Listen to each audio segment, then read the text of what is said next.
What does it actually take to spawn a Minecraft chicken jockey in real life? I'm not talking about mods or CGI. I mean pure biology, exponential growth, and real-world consequences that change absolutely everything. Today, we're doing the impossible, and honestly, it almost cost me everything. Picture this. A pitch black sky over the city, and a massive three-headed wither hovering right over my roof, blocking out the moon. Down below on my front lawn, a giant battle chicken and a zombie in a dirt-stained blue t-shirt are gearing up for the final showdown. This isn't a game anymore, it's a real-life fight for survival. But to understand how we ended up in this absolute madness, we have to go back to the very beginning. To one terrifying discovery in an abandoned underground lab. And trust me, the radiation levels down there were off the charts. I sneaked into the restricted sector of this old research complex where they used to run classified experiments with high-density matter. I had to cut through a rusty chain-link fence just to get inside. My Geiger counter was going absolutely crazy. Right in the middle of the main room sat a perfectly symmetrical cubic block.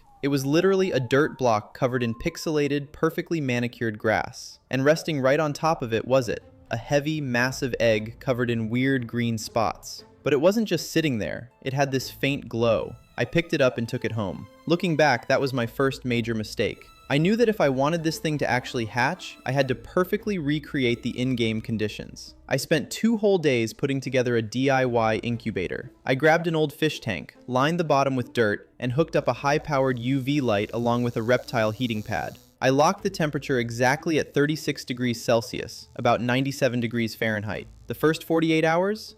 Dead silence. I started thinking I was just keeping a rock warm. But on the third night, the temperature in my room suddenly dropped to freezing. This deep, low hum started coming from the tank. The glass was vibrating so hard I thought it was going to shatter. A minute went by. I held my breath. Suddenly, a chunk of the shell shoots off like a bullet and smacks the glass. Thick neon green smoke started pouring out. Out of the fog, a tiny Minecraft zombie appears, just sitting on the wall of the tank. And before I could even process what I was looking at, a chicken pops out from underneath it. It shook its feathers, which literally looked like 4K textures, and the zombie immediately hopped on its back. A real-life chicken jockey. It grew at an insane rate. Within a week, the chicken was the size of a golden retriever. I needed to figure out its diet, so I set up a food test. Test 1. A fresh apple. He didn't even look at it, just stared right through me. Test 2. A loaf of whole wheat bread.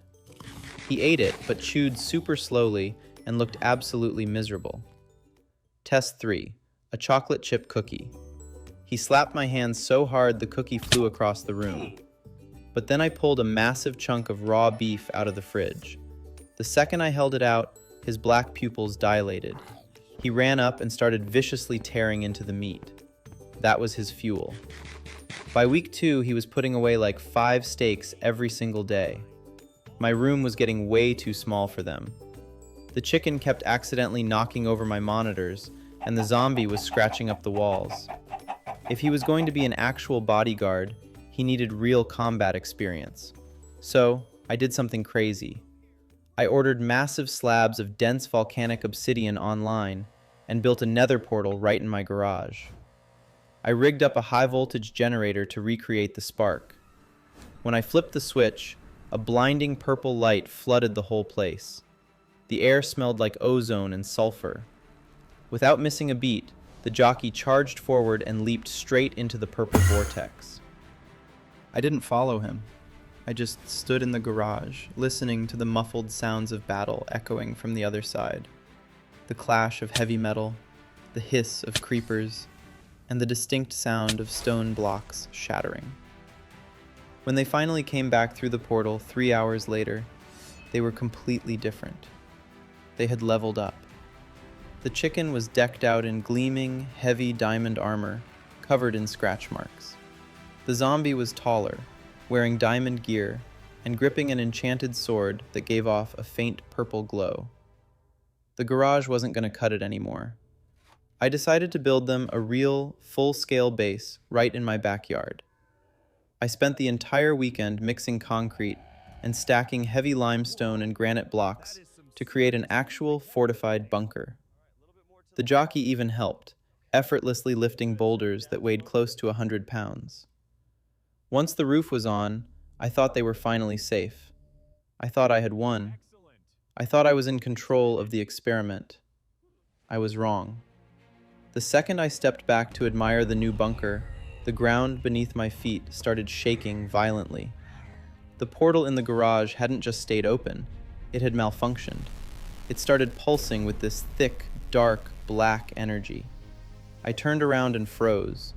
Right above my brand new fortress, the sky was literally tearing apart like a piece of paper. The air warped, and a wither floated out of the black vortex.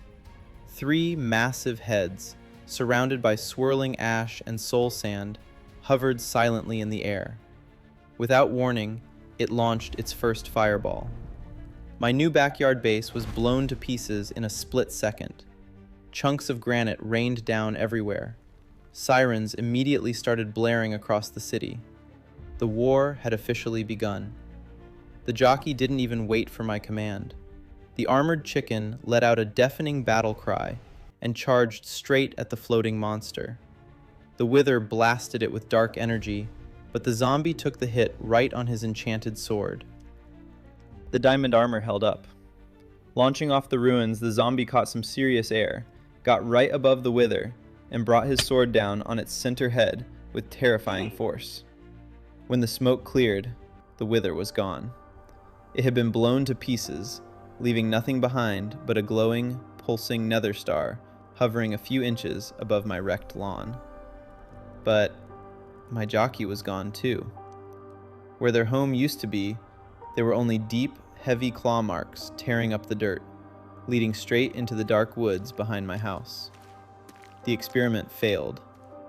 I tried to control the physics of another dimension, but all I did was create an unstoppable warrior. And now he's out there, roaming the real world, fully geared up in armor. If you like videos like this, where I simulate characters in real life, subscribe. There are a lot more crazy ideas coming.